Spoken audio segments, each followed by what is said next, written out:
जो लेडीज उमा भारती थी बोलता था, तो उसी रास्ते सामने बैरिकेटिंग था, बीच में जगह थी, हम बैठे हुए थे और हमको इंस्ट्रक्शन मिला था कि सर सीट को छोड़िएगा नहीं, इसीलिए कि कोई आदमी आके बैठ जाएगा वीआईपी तो फिर हटाना बहुत डिफिकल्ट होता है।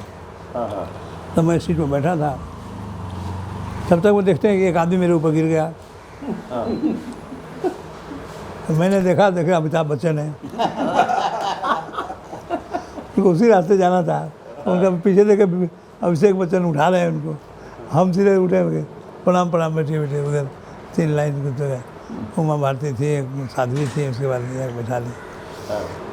तो उस वक्त मैंने जो अमिताभ बच्चन को देखा और जो फिल्मों में देखता हूँ सब बहुत एकदम लगा ही नहीं कि चूँकि वो इतने लंबे थे और मेरे ठीक चेहरे के सामने थे, इसलिए मैं उनको पहचान सका, नहीं तो जनरली मुश्किल है पहचानना। तो actors are actors because they act very ably. Definition यही है, an actor is an actor because he acts properly and he is different from the normal life. That is what is known as acting. नहीं तो normally हम लोग क्या acting करते हैं, acting कर रहे हो यार। तो ज़िंदगी का जो नॉर्मल तरीका है उससे जब आप हट के कुछ काम करते हो तो this is known as acting. And therefore Amitabh Bachchan is an actor and he actor in totality just because in normal life and his acting life is 2 different aspects of one coin. कैमरे के सामने जब इंसान होता है ना तो उसका वो थोड़ा अलग एक्ट करता है। नहीं दूसरी बात सब कुछ स्क्रिप्टेड नहीं है, क्या है नॉर्मल लाइफ में सब कुछ स्क्रिप्टेड नहीं है। मैं स्क्रिप्टेड है, उसको वो डायलॉग याद रखना है, फिर उसको डायरेक्टर डायरेक्ट करता है कि आपको आपका स्टाइल ऐसे होना चाहिए, आपको ऐसे चल कर आना है, तो डिफरेंस आ ही जाएगा। और आप सामने से देखें उनको एक बार नहीं, दूसरा क्या है ना कि डिपेंड करता है आपके इस पर ना। जैसे अभी अब हमसे कोई आदमी आता है इंटरव्यू लेने, किसी एक टॉपिक को बोलता है कुछ बोलने के लिए, because I am versed with that particular topic, therefore उसको ये नहीं कहना पड़ता क्या बोलना है, हम शुरू करते हैं बोलना तो बोलते चले जाते हैं।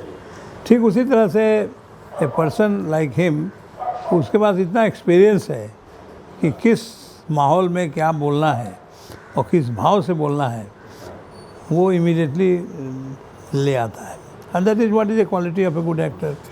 अभी मैं एक दिन कहानी सुनाता हूँ कि मैं एक जूनियर डॉक्टर के साथ ऑल इंडिया रेडियो में यहाँ कोई इंटरव्यू देने गया, तो मैं उसको भी लेके गया था डॉक्टर साहब को। मैंने कहा इनसे भी कुछ बात पूछ लीजिए। अब वो कैमरा के सामने मैं डॉक्टर सो एंड सो नहीं कह सका, तो इस कैमरा के सामने बोलने में उनको हिचक आ रही थी। चूँकि हम लोग वर्ष में कैमरा है तो हम लोग अपना जो बोलना बोलने लगते। मैं 1976 के अंत में इंग्लैंड गया, तो पिताजी हमारे जुडिशल अफसर थे और उनको सरकारी नौकरी बहुत ही इम्पोर्टेंट लगता था। सरकारी नौकरी मिल जाए तो बहुत बड़ी बात है।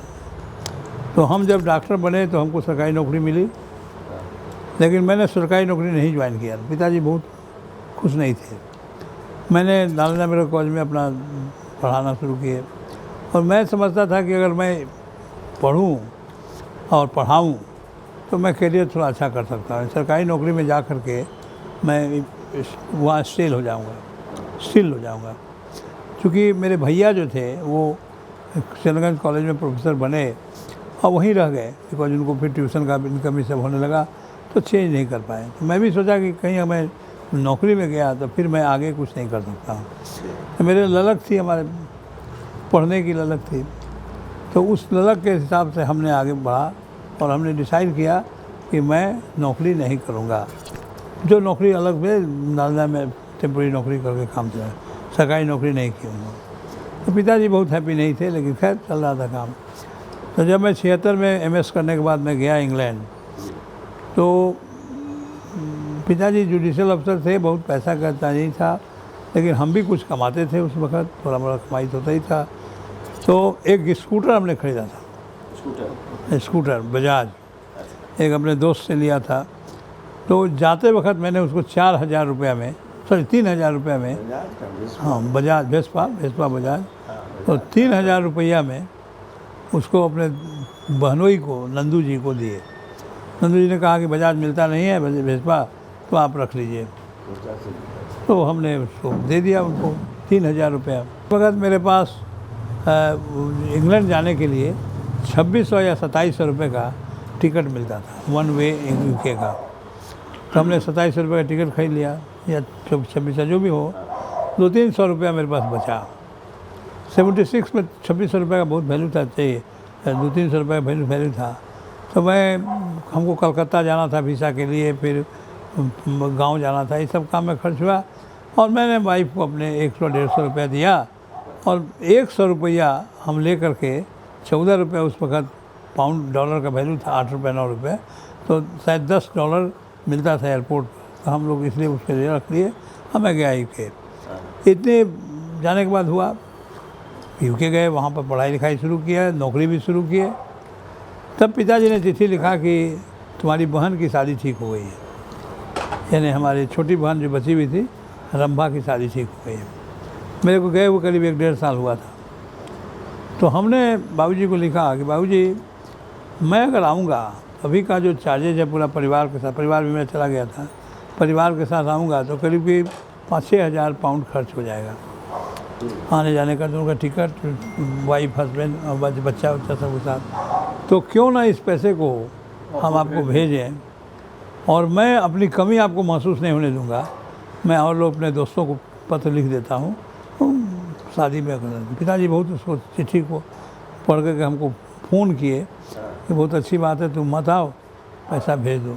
तो हमने वो 5-7 हज़ार पाउंड जो उस वक्त अवेलेबल था, जो उस मतलब में मैंने बाबूजी को भेज दिया। उसका मैंने 4 चिट्ठियाँ लिखी।